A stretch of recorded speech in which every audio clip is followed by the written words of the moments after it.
Salam, xoş gördük hər biriniz hörmətli müəllimlər və müəllimliyə namizəd olan şəxslər.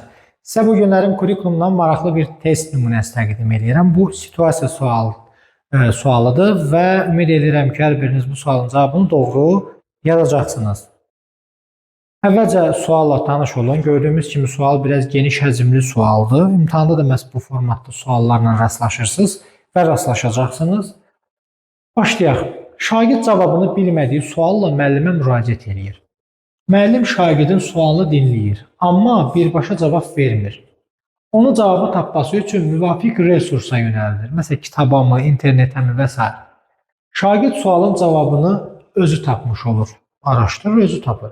Bir müddət sonra şagird çətinliklə üzləşəndə daha müəllimə müraciət etmir.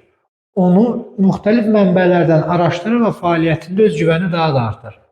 Fikir versək görərik ki, burada şagird müəllimin ona bu cür istiqamət verməsi, birbaşa cavabı verməməsi və istiqamət verməsini özü üçün faydalı sayır.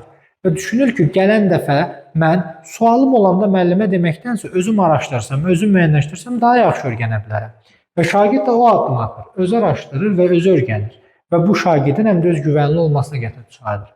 Verilmiş situasiya ilə bağlı hansı əsaslandırma doğru deyil?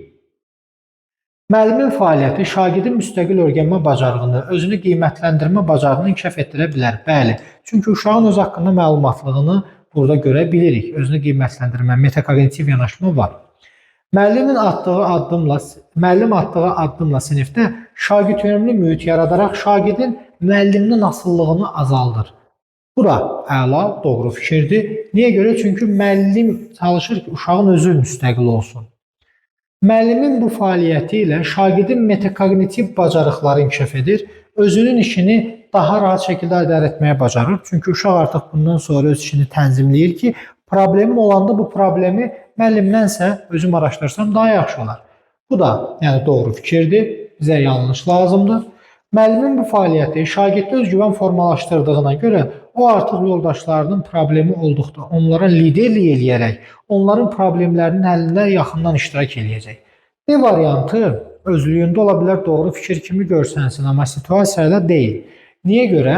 Deyir, özgüvən formalaşdırdığına görə uşaqda elə bil özündən razılıq yaranacaq, onların üstündə liderlik eləyəcək və onların problemini həll eləyəcək. Bu yanaşma bu situasiyadan çıxan nəticə deyil. Burada məqsəd nədir? Məqsəd odur ki, şagird özü, daha doğrusu, öz strategiyasını özü müəyyənləşdirir. Mənim üçün ən yaxşı strategiya bunu kimdənsə soruşmaq əvəzinə özüm araşdırsam daha yaxşı olur. Odur. Ona görə D-dəki variant testimizə uyğun cavab sayılmır. D cavabdır. Şagirdin müstəqil şəkildə fəaliyyəti onun müstəqil olaraq gələcəkdə qərar qəbul etmə bacarığının inkişafına da müsbət təsir eləyəcək. Həqiqətən də şagirdin müstəqil şəkildə sinifdəki fəaliyyəti onun gələcəkdə də müstəqil fəaliyyətinə müsbət mənada təsir eləyə bilər. Situasiya sualı haqqında bu qədər. Kiminsə maraqlı sualları olsa, kiməsə maraqlı gələn məqamlar olsa, rəylərdə sualını ünvanlaya və özümə şəxsi də yaza bilər. Belə bu qədər. Özünüzə yaxşı baxın. Sağ olun.